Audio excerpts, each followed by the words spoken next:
Allen Snedeker, un contremaître, et sa femme Carmen, une serveuse, ont 3 fils, âgés de 13, 11 et 3 ans, ainsi qu'une fille de 6 ans.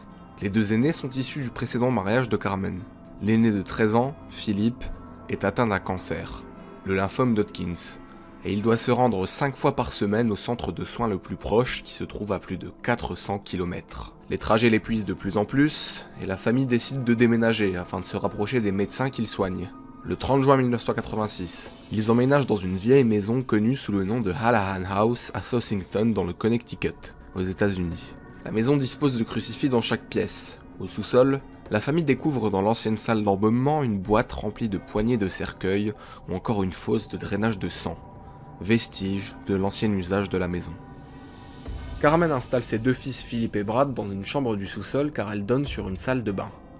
Le soir même, alors que Philippe est en train de dormir et que sa mère est au téléphone, le jeune adolescent est réveillé par une voix caverneuse qui prononce son prénom. Il se réveille en sursaut, constate qu'il n'y a personne. Philippe se rallonge, mais à nouveau, il entend une voix l'appeler.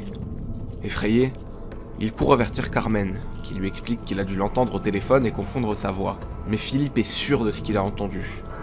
Et il dit à sa mère qu'ils doivent quitter cette maison et ne jamais y revenir. Le lendemain, Philippe explore la maison. Il découvre l'ancienne salle d'embaumement et il prévient Brad, son petit frère de 11 ans, afin qu'il le suive à l'intérieur. Brad décrit Philippe comme quelqu'un de très joueur et habitué au canular. C'est donc tout naturellement que Philippe met au défi Brad de s'allonger sur la table en métal. Brad accepte le défi et s'allonge sur la table. Philippe se met alors à le faire tournoyer encore et encore, et de plus en plus vite. Brad lui demande de s'arrêter, et lorsqu'enfin Philippe se stoppe, il ne dit rien et se contente de regarder son frère droit dans les yeux. Le lendemain, Philippe et Brad découvrent un tunnel étroit caché derrière une grille dans la pièce. Une fois la grille retirée, les 2 frères remarquent un très long et sombre tunnel. Ils s'y aventurent, accroupis à l'aide de lampes de poche, et au cours de l'avancée, Brad remarque une grosse tache sur le sol. Il la touche et constate qu'elle est sombre et visqueuse. Philippe éclaire les murs à côté. C'est alors que les 2 frères s'effraient et paniquent. Du sang rouge très foncé s'écoule des murs. Les frères se bousculent et prennent rapidement la fuite en s'extirpant du tunnel. Brad ne veut plus rester dans cette maison. Carmen est prévenue de ce qui vient de se passer, elle en ricane, puis leur explique que si du sang avait réellement coulé des murs, elle l'aurait remarqué. Elle finit par rappeler qu'elle leur avait interdit d'entrer dans la pièce. Le temps passe, et le traitement de Philippe est de plus en plus difficile à supporter. Il continue d'entendre des voix la nuit et ressent toujours des présences oppressantes. 6 mois s'écoulent, et les événements prennent une tournure bien plus effrayante. Un soir, Philippe réveille son frère Brad. Il lui dit de ne pas faire de bruit et de regarder discrètement au fond de la pièce. Leur petit robot électrique fonctionne tout seul. Et 4 silhouettes encapuchonnées dans des vêtements sombres se tiennent debout devant lui. Elles se retournent d'un coup, et les 2 frères, terrifiés, prennent la fuite. À nouveau, ils expliquent tout à leur mère, qui inspecte la maison en compagnie de ses fils effrayés. Mais Carmen ne trouve rien. Elle décide d'appeler la police et remarque que le crucifix de la cuisine a disparu. Rapidement, elle se rend compte que tous les crucifix de la maison se sont volatilisés, et elle soupçonne ses fils de lui jouer une mauvaise blague.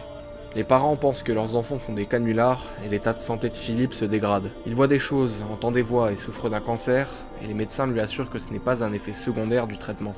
Philippe devient étrange petit à petit.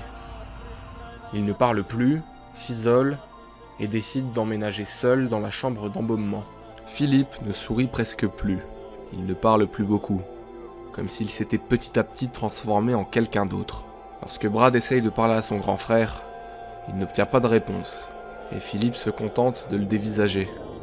Un jour, Carmen découvre un carnet rédigé par Philippe, caché sous son matelas. Le carnet parle de mort, de meurtre, de massacre. Mais Philippe est dyslexique, et Carmen trouve étrange le fait que beaucoup de textes et de mots complexes soient correctement rédigés. Lorsqu'elle questionne Philippe sur le carnet, il répond que l'homme l'a aidé à l'écrire. Mais ça n'est pas tout. Carmen inspecte son fils, et elle remarque d'étranges mutilations sur ses bras, formant des symboles ésotériques. Philippe prétend qu'on lui a demandé de le faire. Le comportement de Philippe empire. Après une simple dispute verbale avec Brad, Philippe se met à le frapper. Et lorsque Cam, leur cousine de 17 ans venue passer quelque temps à la maison, intervient pour défendre Brad, Philippe monte dans sa chambre pour tout détruire. Alors que sa cousine tente de l'arrêter, Le jeune adolescent semble d'un coup doté d'une force surhumaine et propulse Cam à l'autre bout de la pièce. Après l'altercation, Cam commence à sentir une présence malfaisante rôder. Une force invisible tire sur ses draps et tente de lui retirer ses vêtements. Ses couvertures sont régulièrement jetées à terre et son chandail se soulève tout seul. Cam en parle à sa tante Carmen, qui conclut qu'elle a tout imaginé à cause de Philippe qui la terrifie. Carmen doit prendre une décision sans son mari, puisqu'il est absent. Elle décide de contacter un médecin, car elle n'a jamais été confrontée au moindre phénomène paranormal. Le médecin est catégorique, Philippe est schizophrène, il doit être interné. Carmen, bouleversée, laisse les médecins emmener Philippe qui tente de résister sans succès. Le soir vient. Carmen veille, alerte, au cas où un phénomène se produirait. Même si elle n'y croit pas, elle est prête à laisser le bénéfice du doute si cela permettait de récupérer Philippe. Il ne se passe rien, Carmen monte se coucher. En pleine nuit, elle est réveillée par Cam, sa nièce, qui est effrayée. Elle lui explique que quelque chose la touche à nouveau, que les phénomènes recommencent. Puis elle sent une présence approcher. Une main se glisse sous la chemise de nuit de Cam, et les deux femmes hurlent. Le chapelet de Cam se soulève seul et explose en morceaux, sous les yeux terrifiés de Cam et Carmen. Carmen téléphone à l'église et explique la situation. L'église confirme qu'elle enverra quelqu'un prochainement. Soulagée, Carmen prend une douche. C'est alors que l'inexpliqué arrive à nouveau. Dans sa baignoire, le rideau de douche se met soudainement à s'enrouler autour d'elle. Carmen hurle, et le rideau se resserre lentement pour l'étrangler. La mère perd conscience, et elle est retrouvée inconsciente sur le carrelage par Cam. Pour Carmen, il n'y a plus de doute. Une ou des entités maléfiques hantent la maison. Les célèbres chasseurs de fantômes Ed et Lorraine Warren sont contactés par Carmen, et ils décident d'enquêter aux côtés de la famille. Ils sont accompagnés de 2 chercheurs qui sont également leurs petits-fils. Les Warren passent plusieurs semaines dans la maison alors que les phénomènes paranormaux s'amplifient. Les Warren entendent des bruits de chaînes, comme si des cercueils étaient soulevés. Cependant, ils ne voient rien. Ils ressentent néanmoins des énergies très négatives, mais alors que les phénomènes continuent envers Cam et Carmen, les Warren n'assistent à aucune manifestation agressive ou physique. Ils décident alors de pratiquer un exorcisme. Après l'exorcisme, Lorraine remarque qu'un arbre qui se trouve juste devant la maison a été fendu en 2 sans aucune explication, puisque selon elle, ce n'est ni un phénomène climatique, ni l'œuvre d'une intervention humaine. L'exorcisme est cependant un succès, et après l'intervention des Warren, les entités de la maison disparurent. Mais la famille, elle, déménagea, et fut brisée à jamais.